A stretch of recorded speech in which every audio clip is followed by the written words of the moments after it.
From Oscar Steakhouse, inside the Plaza Hotel and Casino in Las Vegas, you're on the corner of Main Street. Welcome to the only podcast produced by and recorded in the Las Vegas Hotel Casino.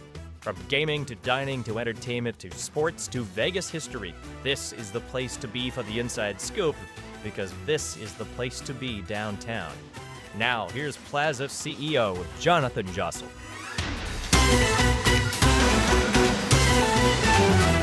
Okay, everybody, welcome back. We are sitting in the lounge here at Oscar Steakhouse. We have a lot of equipment today, a lot of cameras, trying some new things here today, a little more nervous. I hope our guest is comfortable with cameras because there's a lot of them out here today. Just had a great run-in in the back of Oscar's is an office with Oscar's office, and he's sitting in there doing a TV show all about the industry, about Las Vegas, the history of Vegas. It's coming out early next year. It's a pretty high production documentary about the industry, so it's going to be fascinating. But I told him I was doing a podcast. He said, well, who's your guest? Am I going to introduce the guest right now? You got to go for it. You're on a roll. I said, it's Charlie Skinner. And he goes, I know Charlie. I basically raised Charlie. And I said, oh, okay. And then Charlie walks in and he goes, Johnny, I've known Charlie when he was a baby, and he was a nice baby. I've known him when he was a young man. He was a nice young man. But he's never had a job because he never needed a job because Freddie's his uncle. Stepfather. Stepfather. Yeah. And so we will come to that shortly. But with that, why don't you give us a proper introduction? Give you the proper introduction? Yeah. Who is Charlie Skinner? Our guest today has over 25 years of experience in the gaming and hospitality and is currently the president of Marker Trax. Welcome, Charlie Skinner, to On the Corner of Main Street. How are you today? Good. Thanks for having me, guys. I appreciate it. Well, you have such a story. I mean, you've been already telling your story before we recorded, and you met with Oscar. So why don't you tell us a little bit about who you are and a little bit of your backstory for our listeners? Sure. Been in Vegas my whole life. Grew up in the casino business at a really, really young age. My grandfather was the president of the Sands for Howard Hughes in the late 60s and throughout much of the 70s. So kind of grew up in the hotel with him. Spent a lot of time, back then it was a lot different town. And then kind of family was in the restaurant business growing up. Grew up in the restaurant business, starting at, bussing tables at like 12 years old. Okay. Then went off to college at restaurants were they? Piero's. Okay. And back then it was on Karen Avenue before we have our location on Convention Center. And so grew up in the restaurant business, went off to college, and then came back and...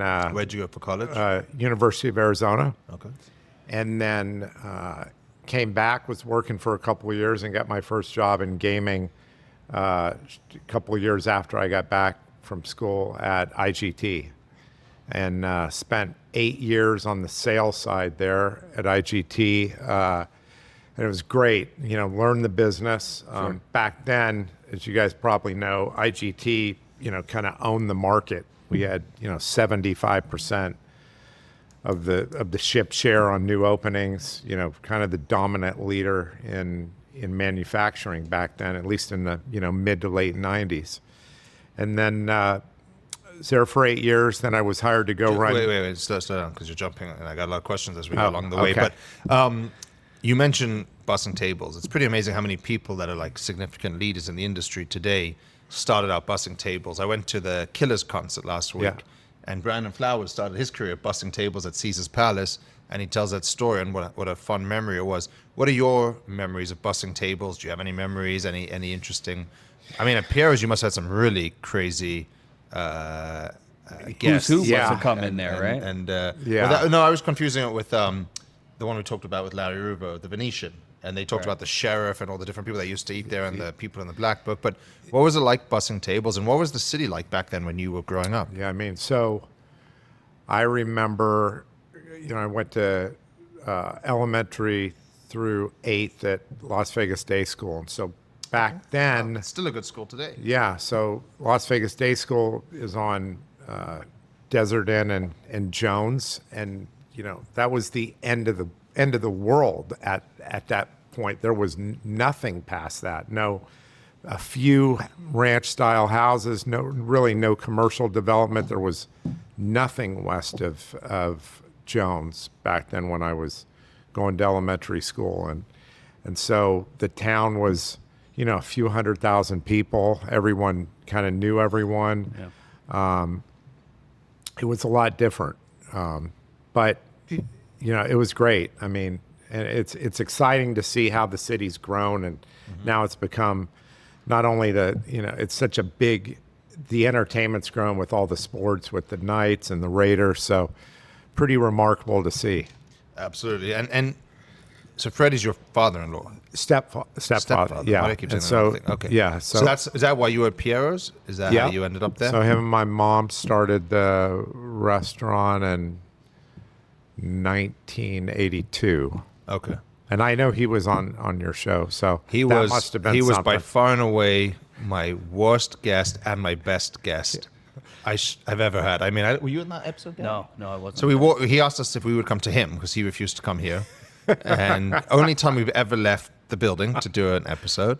And I walk in, and if you haven't heard this episode, you need to go back and listen to it. The guy literally says, "What are you doing here? Why are you here?" And I tell him, "I'm here for a party." He's like, "I don't want to do that." I was like, "Well, you agreed to do it." He's like, "What is it?" I don't even know what it is. I'm like, "I'm just going to talk to you." He's like, "I don't want to talk to you." And he basically just argued with me about everything, but then proceeded to say some amazing insights in history. And I mean, the guy knows things, put it like that. Yeah. It's pretty amazing. Yeah. Yeah, so he was a lot of fun on our podcast. Yeah. It was great. That's great.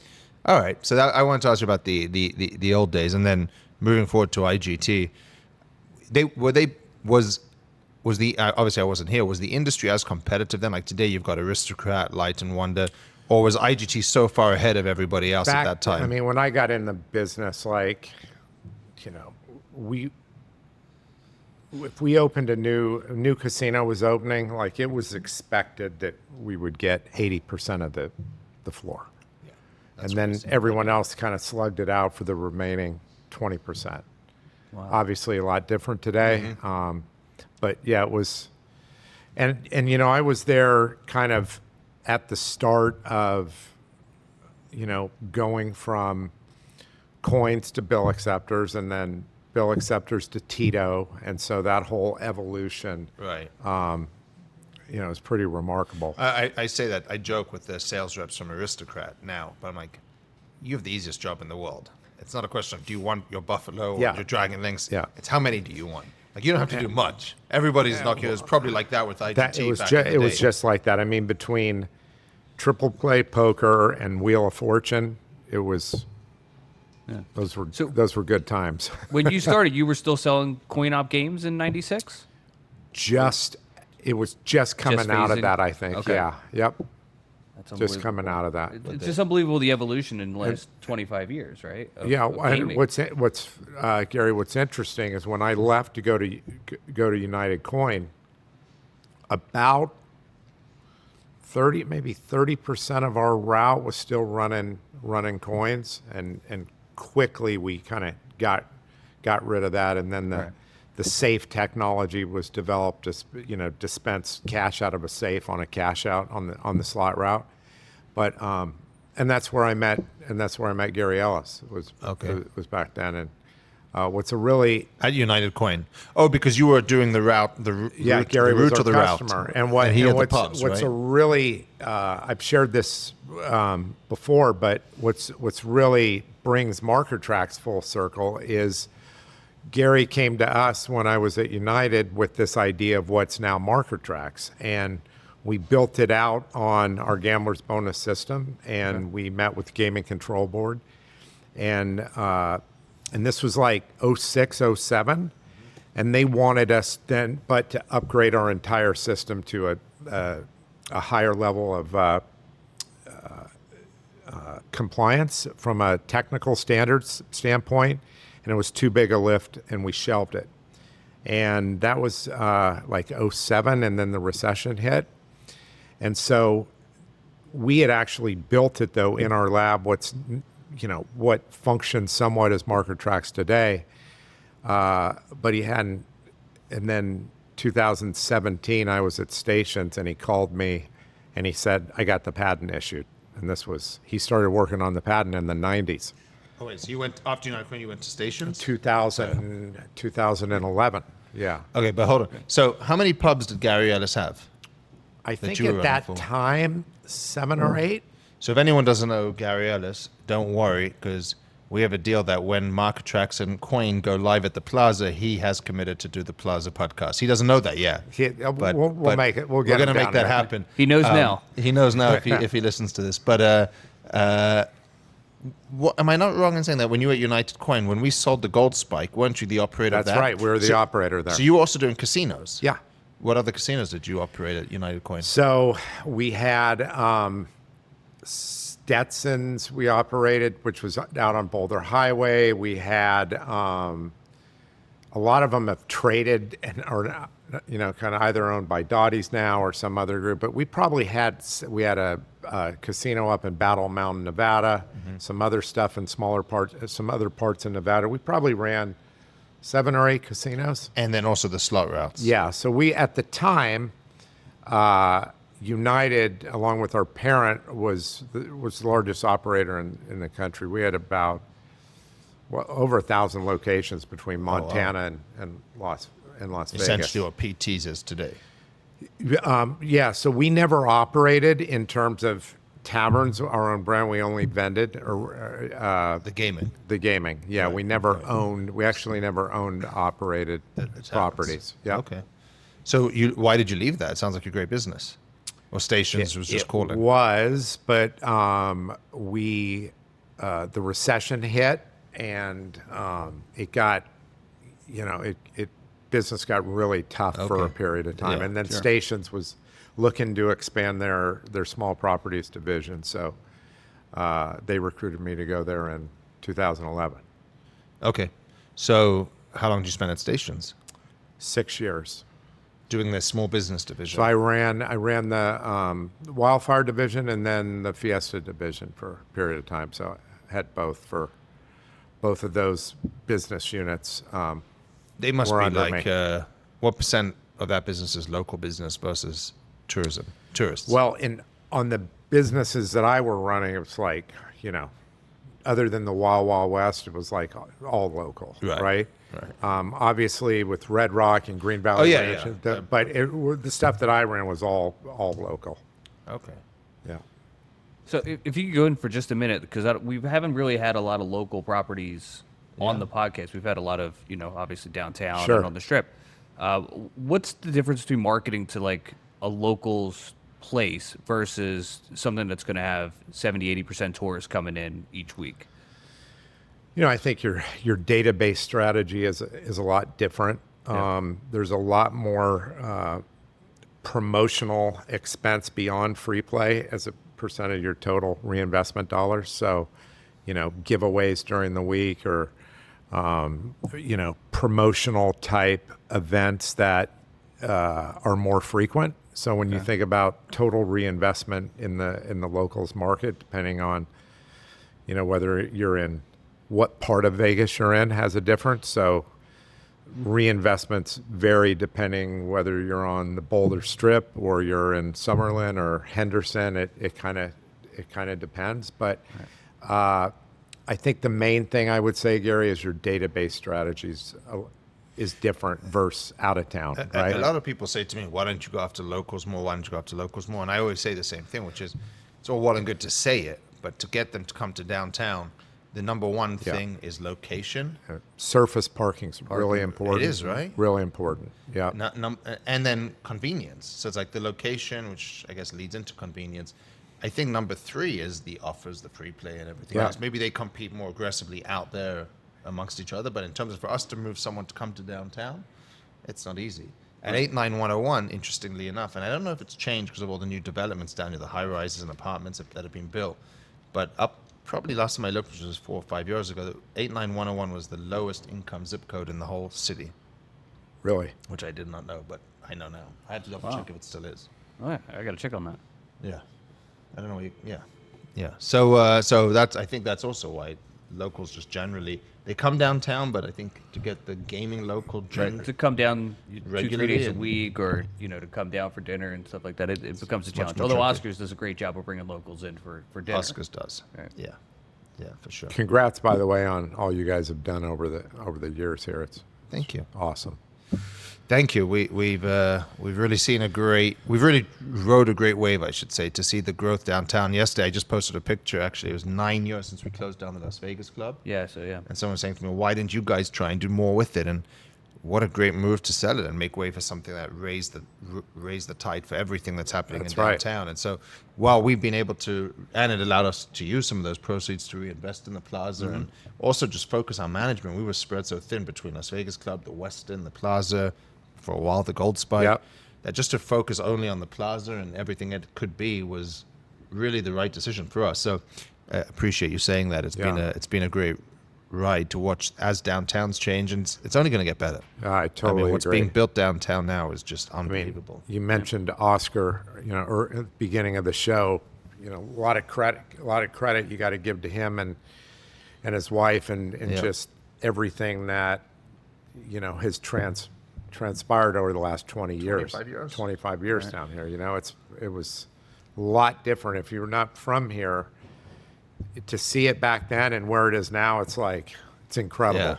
Yeah. No, I always laugh maybe I laugh inside when people come through and they're like, "Oh, it's pretty nice here," and like they like the certain things are happening. They're like, "Oh, it's busy," and you're like, "You didn't see this place 8-9 years ago, or even when I moved here in 2007, just Yep. the battle we were up against. It's pretty amazing to see how it's come to where it is today." Right. And the whole city as well, right? That's true. Just considering that you Yeah. just said that Jones was the end of Las Vegas. I mean, the city's come together now. We got all the sports franchises. I mean, it's a big player when it comes to cities in the United States as compared to probably what it was in, For sure. in the 80s. Yeah. So getting back to you, because we could talk about the plaza all day, which we do. We do. But so Gary Ellis calls you, and and just on Gary again, I mentioned him, but he's an incredible operator, and Great operator. lovely family guy. Yep. Really, keeps the property well maintained, and then also just as a figurehead that's there every day and Yeah. passionate about it. And I see people that just love Ellis Island. It's like an a lot institution. of- Gary's, in my opinion, he's one of the best food operators in the industry in terms of just the quality he puts out, the price value, how he manages, those restaurants. I mean, you think about for the consumer, how much it costs to eat on the Strip. It's average checks are really high. Gary's a great value for a lot of those visitors from out of town. They come into Ellis Island, they eat in his restaurants. It's a lot lower average check. And it's, family owned and operated. So it reminds me of Michael Gorn. Yep. He'll proudly tell me, and I don't think there's one other operator in the whole city that would proudly say, my F&B loses, I think he told me 1.5 to 2 million a month. And he's proud of it. He loves it. Yeah. Because it's smart because he makes it up in the other areas, right? But it's a huge driver of business, and he puts out good quality and good value, and the place is absolutely you guys packed. know, the F&B business in the casino is really tough. It's a tough business. Yeah. So Yeah, no, for sure. yeah, he does a great job. Yeah. So Gary calls you. Yeah, this is in 2017. I'm at my desk at Stations. I'll never forget it. I pick up the phone. I'm like, "What's up, Gary?" He goes, "I got the patent."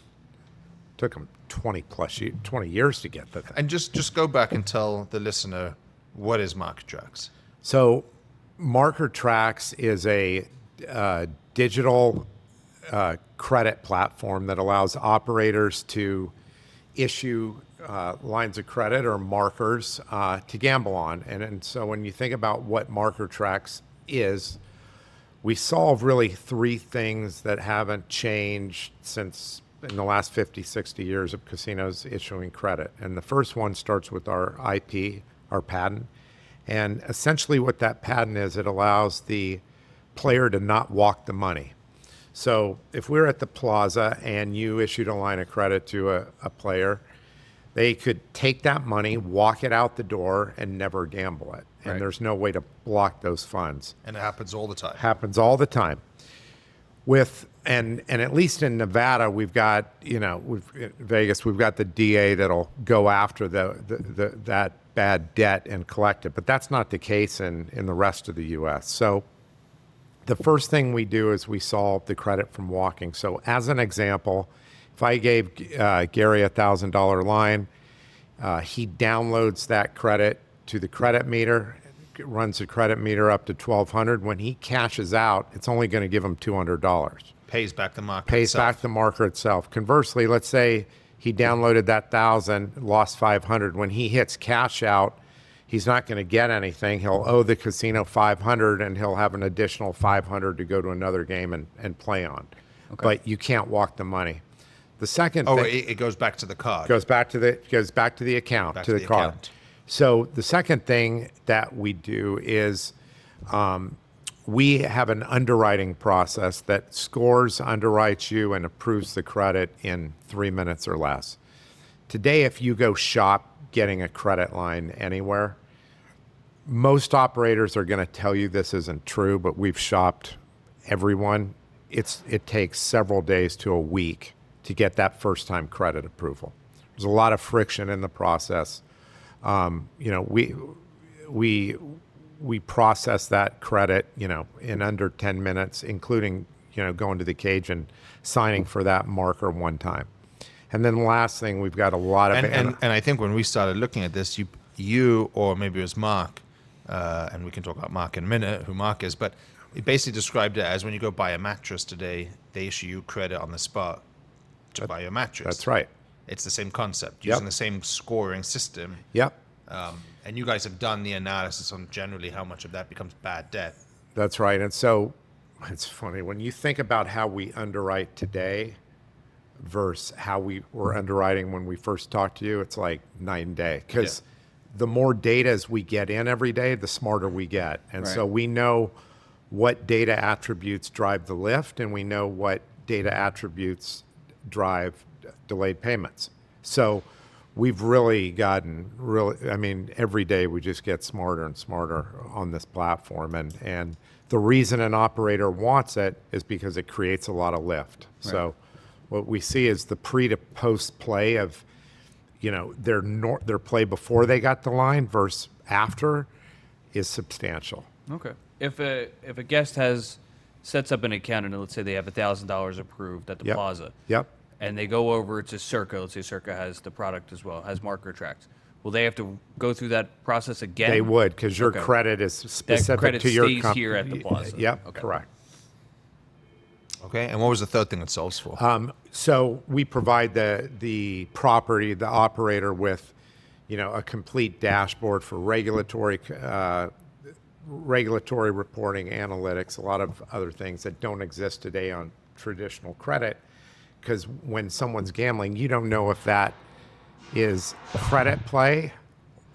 I mean, you could track it at the table, right? But you don't know if it's their cash out of their pocket or what they used off their line. Right.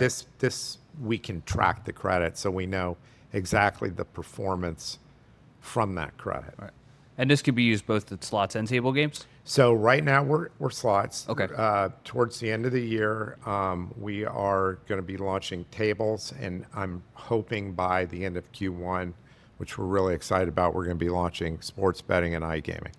And the sports betting is going to be huge. It's going to be huge. Steve Sear was telling me about that yesterday. gonna with be the sports huge. betting. He did say he beats you at basketball. He can body you down. That's and beat not you true at all. basketball. That's just not. That's not even close to true. So full disclosure, I told you, I told Gary, I told Mark, I wanted to be the first one to have it downtown, to have Marker Trax. Yep. And we've been working on it for a while. Yep. And now you have a solution for basically what we couldn't overcome before, which was the digital wallet and the interfaces. And so now you're doing coin. Yeah. So coin is an extension of it? our. Yeah. So after we started Marker Trax, we were getting a lay of the land in terms of cashless in general and what was going on. And when you think about Marker Trax, we're a combination of gaming people, payments people, and technology people. And so we were seeing some of the other products out there, and we're like, we thought we could do better. And so we decided to launch Coin. Gary Larkin, my counterpart, has a 30-year career in payments, really understands that. And so, we decided to start Coin, and we're getting a lot of a lot of traction. Thank you for your business. We're excited to launch Coin here. And so What, Coin, what is? I was going to ask, what exactly is Coin for our listeners? Coin is just a financial wallet that allows you to do cashless on your casino floor, bringing your own money to the slot machine or table games versus Marker Trax, it brings a line of credit. Okay. so Coin is just the thing that sits on your cell phone that holds the money. You can load it with You load it with your own money. credit card, debit card, ACH payment, Apple Pay, Google Pay, whatever, however you want to fund into that mechanism. And then the phone connects directly to the slot machine, and the money Almost like a tap to pay option. Is that how you would transfer it to it? There's different ways, Bluetooth, NFC, Okay. or card. There's different ways to connect that cashless component depending on what the operator wants to and do. we should be live with this in about, I would guess, 30 to 60 days, Wow. from what I'm Yeah. told, with the Coin component. Yep. I've debated this at length. I'd love to hear your thoughts on it, but I'm not a big believer in cashless. Firstly, I love cash personally, so cash is just something I believe in. And then my argument's been why cashless may not be good for all of us as an industry, may only be good for the MGMs and the Caesars, because if Charlie's gambling at the Plaza, we know that people play at 5 or 6 casinos during their stay. That's generally, at least downtown. Mm-hmm. But now you're cashless and your money's in your wallet and your wallet is exclusive to the Plaza. That's good for me. But if you now are the Golden Nugget and your wallet's exclusive to the Golden Nugget, are you going to download a new wallet and transfer money to a new wallet and then walk over to the Plaza and play with that?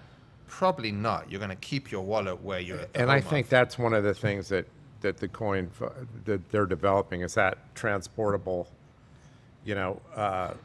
Coin accepted here concept where you can use Coin at, not only in the 4 walls of a casino, but out of the casino as well. And so that's really what they're building. If that happens, Yeah. I guess I'll change my opinion. Of it. That's what's the bigger vision that's being built. We need a universal wallet, but it would then need to be able to interface with Aristocrat, with IGT, with all the different systems Yeah. as well at each place, which just seems like it's a heavy lift. Yeah, I mean, look, we have a big public company that has invested a lot of money into us and into both companies. And the company's called Euronet Worldwide, publicly traded. Not a lot of people in the U.S. know who they are, but they're huge in Europe and Latin America, Southeast Asia. And so Euronet is the largest ATM operator in the world. They're the second largest remittance company behind Western Union in the world, largest seller of prepaid credits in the world. And so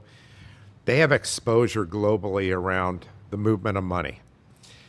One of the reasons why they invested in us is, one, the gaming industry is a huge addressable market. It's, probably the movement of money, cash on the floors, et cetera, is $500 billion a year in North America.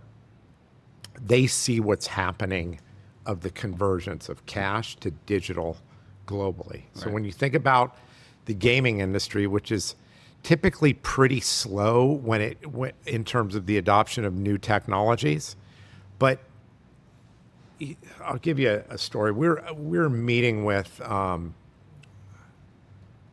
potential partner about a month ago, and the CEO was telling us that he's in a meeting and he asked his son, who works for him, how much money he had on him. And the kid goes, "What do you mean?" He goes, "How much cash do you have on you?" He goes, I don't understand the question. Right. He goes, "Like cash in your," he goes, "Like money?" He didn't even understand the question. Wow. He goes, well, none. Like, he didn't even get the question. Wow. And the kid he was probably 35. Oh wow, that's older than I expected. So I have $0 in cash on me right now, and that's 85% of my time. well, so But I'm 37, right? So I fall into and the what's same wheelhouse. interesting, people what we've seen, people in their 60s, 50s, and 60s still use cash and they use an ATM. Right.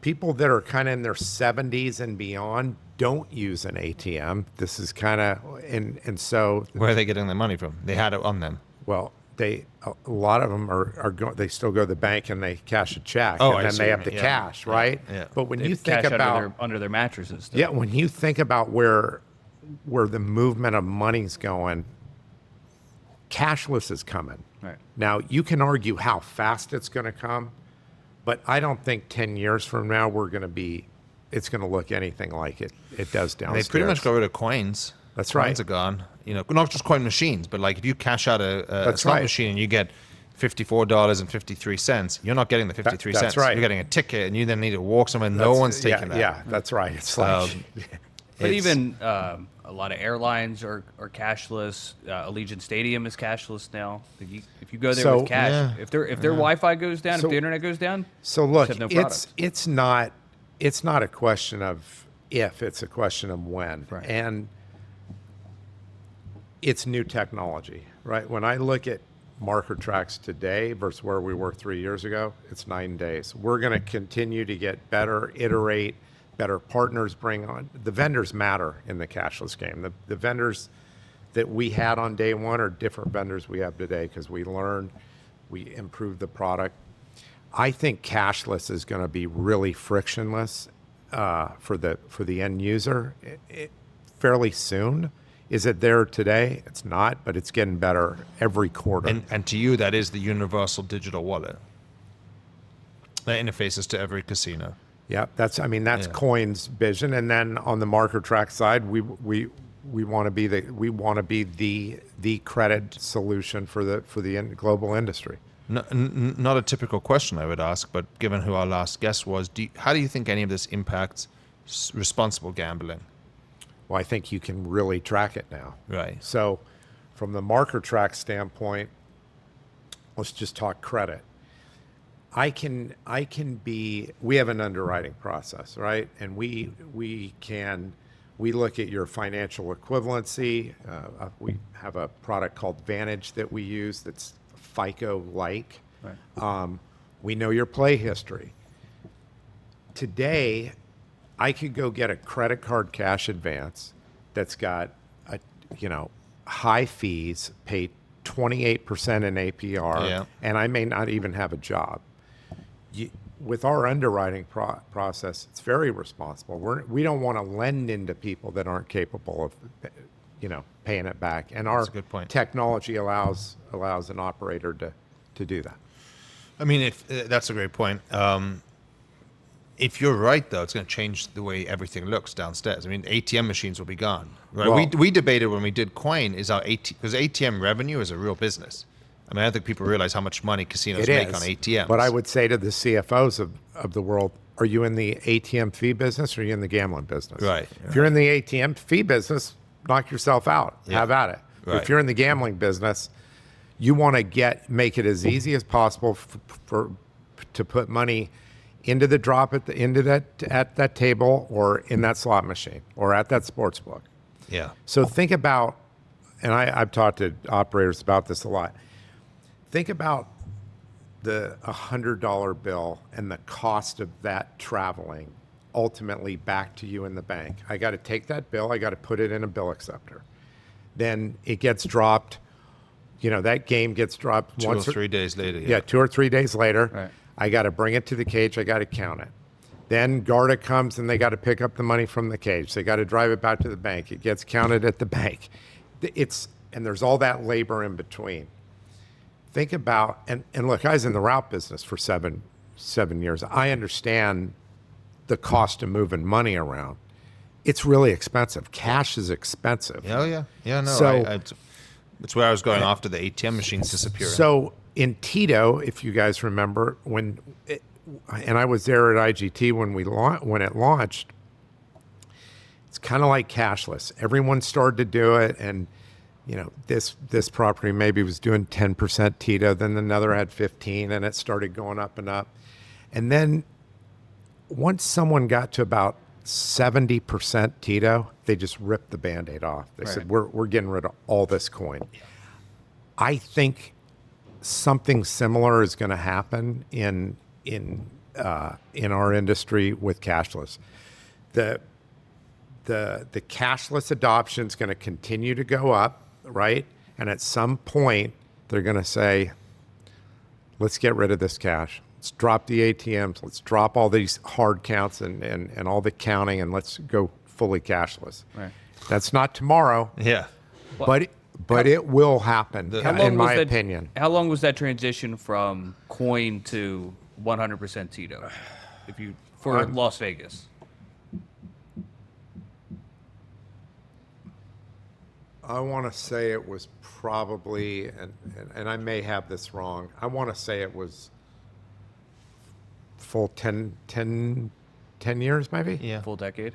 Yeah. And you probably need guys like yourself who are out there because Yeah. to tell some of the I don't want to say older, but the veterans, to convince them that cash is going away probably was as crazy as telling them coins going away. Yeah, I mean, and you got to launch, right? You got to launch. You can't go from zero to full cashless. You got to work through it. Sure. And so having partners like you guys that are fairly early adopters is really beneficial, because the one thing that we're collecting in all this is data. And the analytics around what's driving more play with cashless, what's driving less, how you message based on when someone does a cashless transaction. There's a lot of synergies with having that app and having all the data behind it, right? But you got to imagine that for some people, the greatest feeling in the world is a hand pay. Could have said something else different. Hand pay. Yeah, yeah. Yeah. So like look, the hand pay goes away in your world. So look, we've developed at Coin, we've developed a tipping mechanism in the app so that you That's can now another concern, so yeah. that you can tip the slot ambassadors and make sure that they're not losing revenue. And so we thought about that. We think about it from that floor person first, because they can either make the product adopt really well or they can kill it. Sure, absolutely. And so And we think I guess that's really important. While a hand pay is really nice to people that it's a new experience to, for the more veteran gamblers, it's the most annoying thing in the world to have to wait for that hand pay Right. versus self pay, which is out there today, or what you're talking about, where you can just basically hit a mean, switch. I the mean, guest on- doesn't have to take that money and take it to the bank or go hide it in their safe, right? It's all On the Marker Trax side, 82% of the credits paid back through our IP, and of that, 36% is through a W2G event. So if Gary took out that 1,000, and he's, let's call it 6 weeks later, and he owes a portion of that still. If he hits a W2G, it sweeps it all whole, and so it now pays the taxes. it doesn't pay it just deducts. So let's say it's a 2,000 and he owes 1,000. He's only going to get 1,000 back. The taxes. Right. Yep. The taxes then on the 1,000. Yep. No, it's paid on the full, paid on Right, the 2,000, yeah. but it's deducted out. but it deducts what he's owed from prior. Right. I mean, I guess the other thing you're going to have to think about is people that don't have bank accounts and people that come from other countries, and there's going to be a learning curve that goes along. Yeah, I with mean, this. we're looking at, for both Coin and Marker Trax, we're looking at a lot of international opportunities right now, because and Euronet, our partnership with Euronet allows us to do this because they operate in, I think 175 different countries around the world. So we've got a global partner with global reach. So if we're going into a market that we don't have those banking relationships, they probably have it. So it really allows Coin and Marker Trax to be, the global solution for an operator Right. for those things. And I'm not sure if you have the data on Coin, but Mark Morton, who's your partner as Yep. well in all of this, and you and I played golf together with him. Yep. Very good golfer. He's a hustler. Yeah. He's a liar, actually. He's one worse than a hustler. He pretended like he wasn't very good, but he was very, very He good. said he shot 79 the other day, by the way. Yeah, I believe him. But he has some data, and I'm not sure if you have this, that the spend through Coin is proven to be, it's going up. People are spending more Yeah. when they have the digital wallets. Yeah, and I think the company that's got the most data is obviously Penn. They've been out there the longest. They've got, I would guess, several 100,000 players playing cashless. And yeah, because if I'm playing, How many right, players playing cashless? probably several 100,000 Wow. because they've been at it for Yeah. they've been at it now for a few years, and they've got 35 plus properties. So makes sense.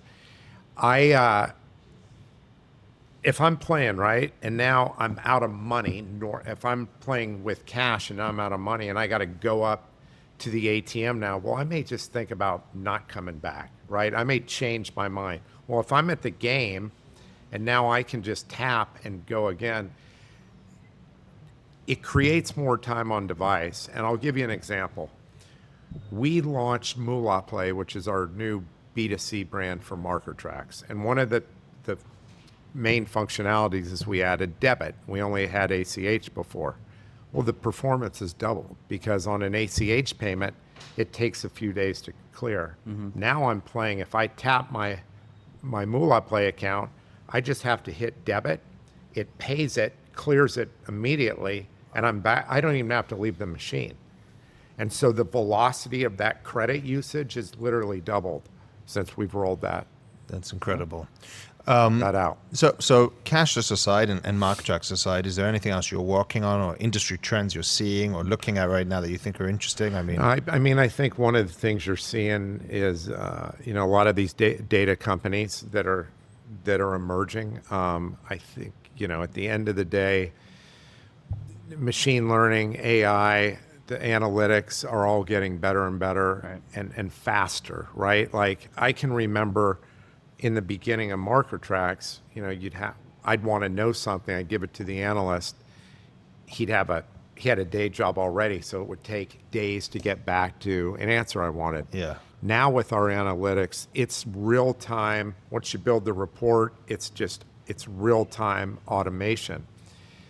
I think you're going to see more and more the use of data to make our business better, whether it's marketing or reservation management on the hotel side, labor management using AI and things like that. I think data is going to just get better and better in terms of the businesses that serve it up to our industry. Probably even better at analyzing advantage players. 100%. Bonus hunters, That's right. all of that stuff. That's right. And I think cashless is going to continue to grow. I think sports betting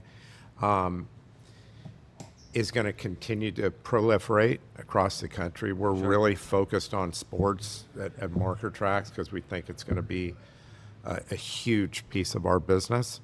Something that's just landed on my desk the other day, which is pretty interesting, is this idea of the studios with table games in them, and then people are betting from other parts of the world, not just other parts of the country, but all over the world. With one live these studios, with one live dealer. So they're playing. Everyone's playing the same hand essentially, but it's pretty amazing. Yeah, I think you're going to see more consolidation. I think you're going to see more REITs doing deals. The GLPIs and VICIs of the world, because that's a good model. I think you're going to see more and more of that. And as far as Las Vegas, I mean, I never would have guessed we'd be where we're at today. So, I mean, what do you guys think? I mean, I think we get an NBA team at some point. I think NBA is coming for sure. I think it's just a matter of time. I think you're going to see. Well, I don't know what gets here first, the NBA or the cashless. Probably the NBA, but they're coming. They're coming. Yeah, both are coming. Yeah. Right. I also think a lot of people think that slot machines may be a dying breed, but I got to say that the way they've revolutionized slot machines with these second screen bonuses and the interaction of them and how creative they are. It's just, if you look at the games you're talking about with when Coin was around to where we are today, what a product they've created. I mean, well, think about what the slot machine industry did to the interior sign business. I remember when I started out, we had a big part of selling slot machines was the sign package and working with different companies, EGADs and others, about the sign design on a bank. I mean, that's gone. Every game is a sign. Yeah, every game is a sign. You can't and another interesting thing that never used to happen, at least we're having this, is your slot placements have become more of a consideration because you're blocking sight lines. That's right. Like the one tenant or the one up food and beverage outlet. It's like you're blocking my sign or you're blocking my That's right. entrance and every things you never used to have to think about with these 8-foot, 10-foot slot machines. Yeah. They go all the way up to the ceiling, some of them now. Yeah. So, as we kind of wrap up the podcast here, and thank you so much for your time, is there any, we ask this question to all of our guests, is there any advice you have for our listeners or some words of wisdom you'd like to give to our audience out there? Yeah, I think Ride your bike every day. look, I love gambling. Been around it my whole life. I think that if you're a gambler, you want to go where you're going to be treated right. And I think regardless of technology or cashless or who's got a better more updated slot machine from another, at the end of the day, what matters most is how you take care of the customer. Right. And I think the gaming businesses that continue to take care of the customer, like, I hate to reference the old days, but like it happened in the old days. We always talk about the old days. They will survive, and I think the players that search that out are going to continue to have an enjoyable experience as with gambling as their entertainment. That's exactly it. Yep. I couldn't agree with you more, and with that, we'll leave it on that note. But thank you for taking the time to talk with us. Thanks and for share having your me, Jonathan. industry Jerry. insights. Yep. Appreciate it. Yep. You can find out more about Charlie and everything at markertrax.com.